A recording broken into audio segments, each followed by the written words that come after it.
Good afternoon. I'm Scott Bentley at 8007 Patriot. 7 or 8 years ago, I was in this commission. A good friend of mine had asked me to come. And excuse me, the street that he lived on in Belmar was Calumet. It was heavily trafficked. A lot of cars and a lot of speeding, and I lived on the next street, and we didn't feel it was safe for our children, so he asked me to come and speak to the commission with him, which I did. And after visiting, and the city commission agreed to place a couple of four-way stops in Belmar on Calumet where he lived, and we felt that it was safer for our children after that, and we appreciate the move on behalf of the commission. My friend's voice was silenced about 90 days ago when he was hit by an accident by a car while riding a bicycle. As you may have guessed, my friend was Jeff Tankersley. And you know, I'm not here only to speak on Jeff's behalf and on behalf of the others that were killed, but also on behalf of drivers. Not to have been me that hit him, that could have been my son that's 16 years old is driving. I mean, I've been guilty of this, of driving and texting and talking on the phone, as most of us have been.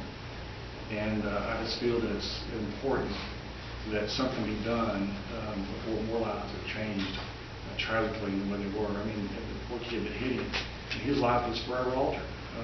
And, you know, you feel terrible for the guy that hit you. You know, Jeff, as you know, was an avid athlete, and he was trying out for triathlon training, and a couple weeks before he was killed. And you know, Jeff had got me riding bikes, and a couple years ago I got me a bike, and he helped me get going and do all the stuff, and I started riding. No sooner I started riding than you know, the lady was killed south of Canyon. And then I was, you know, pretty skittish at that point, so I continued to ride a little bit, but I was always kind of aware of what was happening. And another was killed, and then Jeff was killed, and I just, I have not gotten on my bike since then, and I don't know that I can. I don't know if my kids will let me.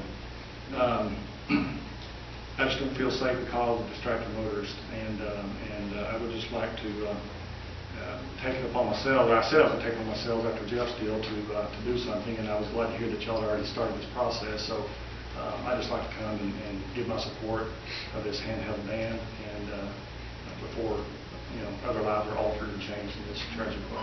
Thank you. Thank you, sir. California 4427 South Hayden. Last week and the week before, we heard a lot of emotional testimony, and today, it is always a tragedy when someone is killed. It doesn't matter how or why, it's still sad. Their families lose loved ones, the community loses important citizens. The mode of their death does not matter.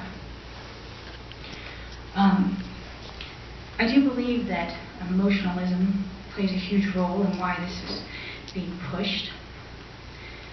I wanted to address a couple of the things that were false in the things that I heard last week.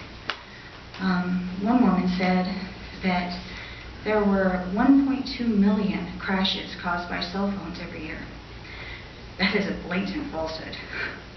According to the 2009 NHTSA report on distracted driving, there were only 448,000 distracted driving crashes. That's just distracted driving. Cell phone use accounts for less than 20% of those. That's only 80,000 crashes, not 1.2 million. It's a gross exaggeration. One of the studies that I read was the 100-car naturalistic study. It was quite impressive in the amount of data that they collected. The thing that study noted was that there's always more than one contributing factor in a crash. Always. It's not just one thing. It's not just a cell phone. It's not just somebody eating. It's not just one thing. It's always some more than that. The other thing I want to point out again is that cell phone use seems to be a default whenever there's an accident. A few weeks ago, Mr. Eads, your wife was rear-ended coming out of the funeral. And your automatic response was, well, it may have been on a cell phone. Seems to be that that's the default. If they are in a crash, they must be on a cell phone, because accidents never happened before we had cell phones. That's not true. In 2002, there were 8,580 crashes in Amarillo. In 2011, there were only 5,772. That is a decrease of over 40%. If, as we are constantly told, cell phone use is so dangerous, I would expect the opposite to be happening. Lawmakers must be objective. The IHS report concluded that there is no benefit to a law. It may be wrong for people to use their cell phone, but a law doesn't change that. Thank you.